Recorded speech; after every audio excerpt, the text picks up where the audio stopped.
When I was taking the GRE and the GMAT, I have perfect scores in both of them on the reading sections and also the math sections. I finished the GMAT an hour and 20 minutes early, and I finished the GRE an hour and 45 minutes early. And that's roughly split between, so that's basically in about half the time to get a perfect score. And that is the type of speed reading that we're talking about today. It's harder, significantly harder than the kind of standard method, and we're going to start with talking about the standard methods and Evelyn Woods and all those kind of very classical methods of speed reading. But I want to indicate what it is that we're eventually working towards, and it's that type of skill. One of the things that people talk about is percentage. What percentage accuracy should you go for when you're speed reading? Should you be reading at a 90% accuracy, or at a 70% accuracy, or a 75% accuracy? To me, if you're reading fast at anything less than 100% accuracy, you're just getting farther from the topic more quickly. That's all you're doing. Like, that is a just dangerously bad, a dangerously reckless and kind of silly way of attempting to speed read, because you're just like getting lost faster. I know that some of you guys, I'm sure the guys here have this experience where you don't know where you're going, you're driving, you don't know where you're going, so you obviously speed up and then you just get to the wrong place even faster than you would have otherwise. You guys have that experience, yes? All right, so that's what we don't want to do. What we do want to do is to start developing an understanding today of how speed reading works in the mind. And in order to do that, we're going to have to evaluate a lot of really fundamental concepts of what we think to be true about how our brains process information, how we interact with the world. You'll see this picture that there's a spot in the retina where the optic nerve connects. And at that specific tiny spot in the eye, there's no photoreceptors.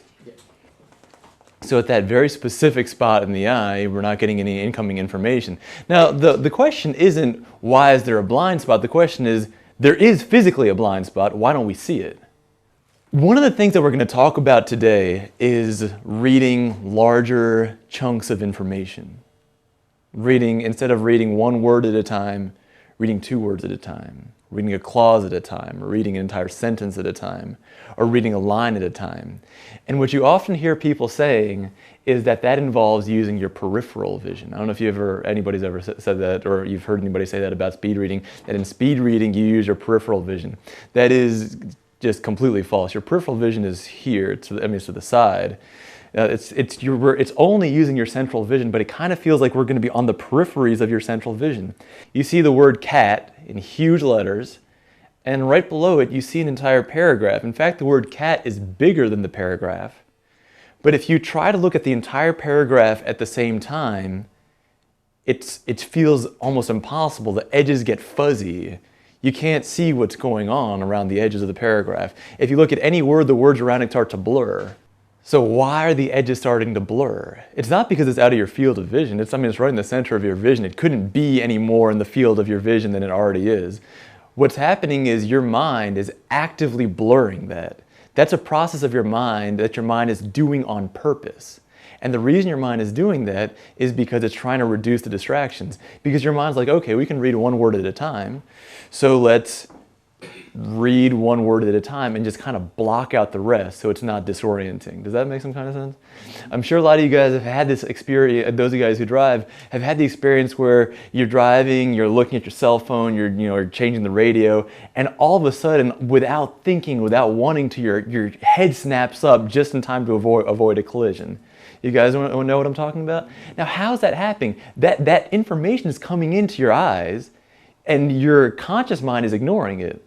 But some part of your mind, the part of your brain that's designed to keep you from not killing yourself with doing something stupid, is still kind of monitoring it. And as soon as that emergency signal gets sent, your entire body instantaneously responds. And cognitive scientists have studied the process of reading, and they've broken it down into the parts and just, kind of determined about how much percentage of time goes to each part. And what they said is that about 20% of the time is involved in your eyes kind of stopping and fixating on a word. 10% of the time is your eye going from one word to the next, like, it goes from one word to the next word. And 70% of the time is used on comprehension.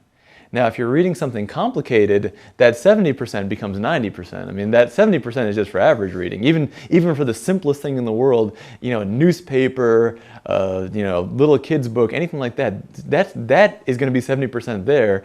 As you get to something like the GRE, or you're reading like the Critique of Pure Reason or something elaborate and difficult, that 10%, that 70% is going to start to become more like 90%.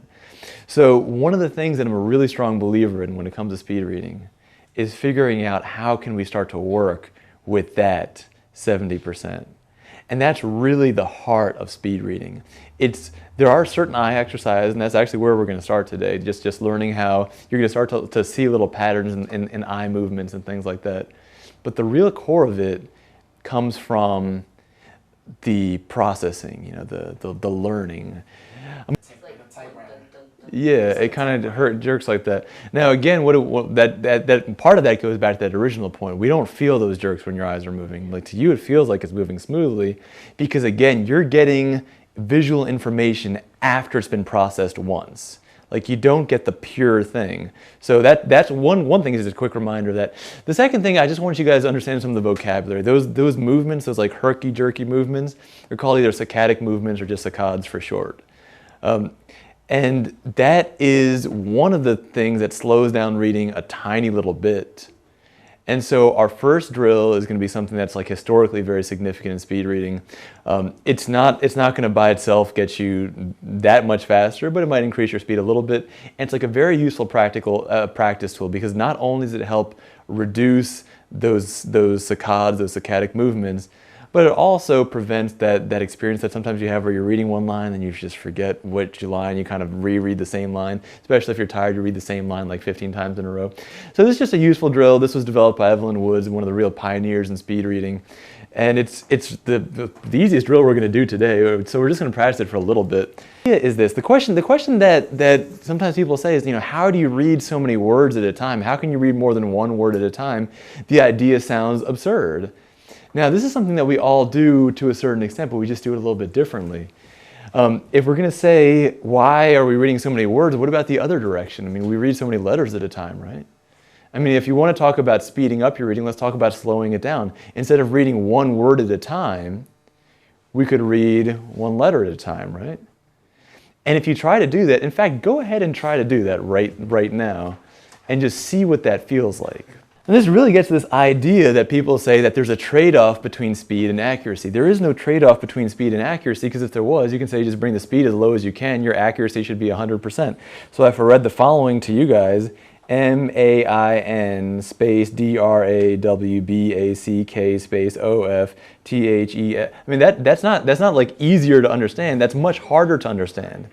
Now, when you read a sentence word by word, at this point it probably wouldn't feel this way, but when you read a sentence word by word, you're crippling your reading in the same way as reading letter by letter is.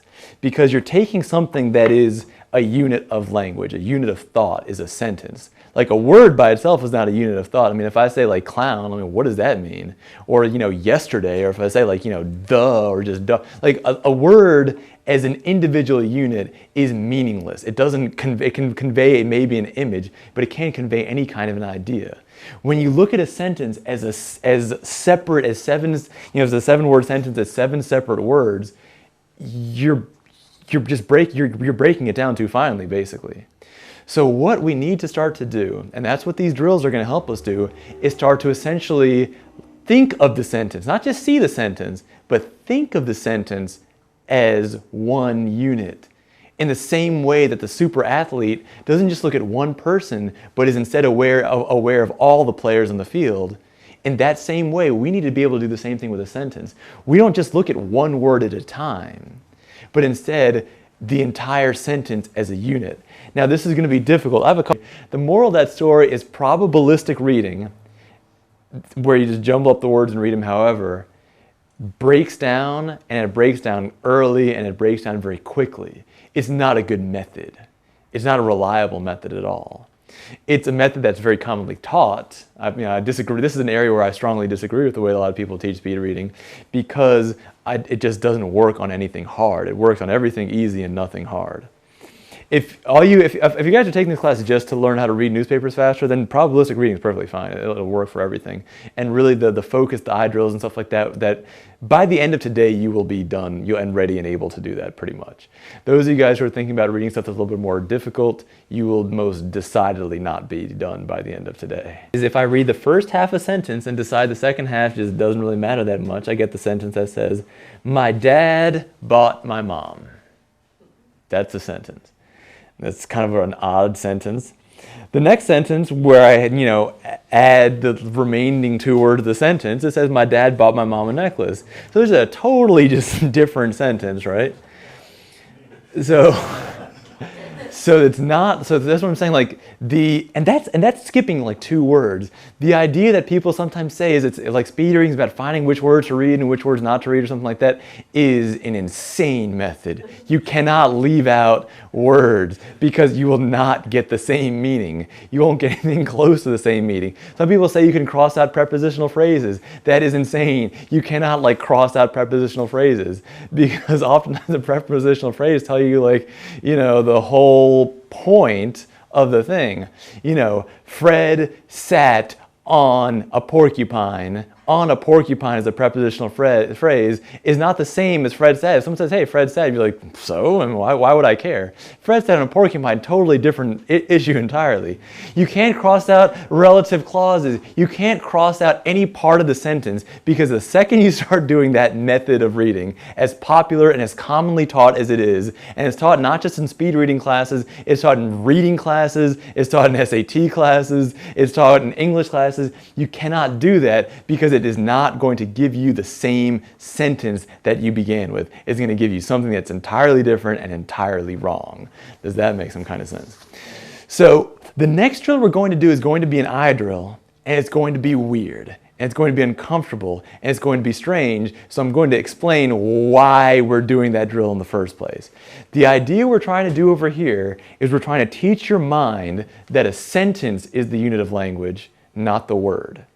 And we're going to basically give your mind essentially no option other than to start to think of a sentence in that way, of language in that way, because we're not going to read it regular. We're going to force your mind to reconstruct the sentence.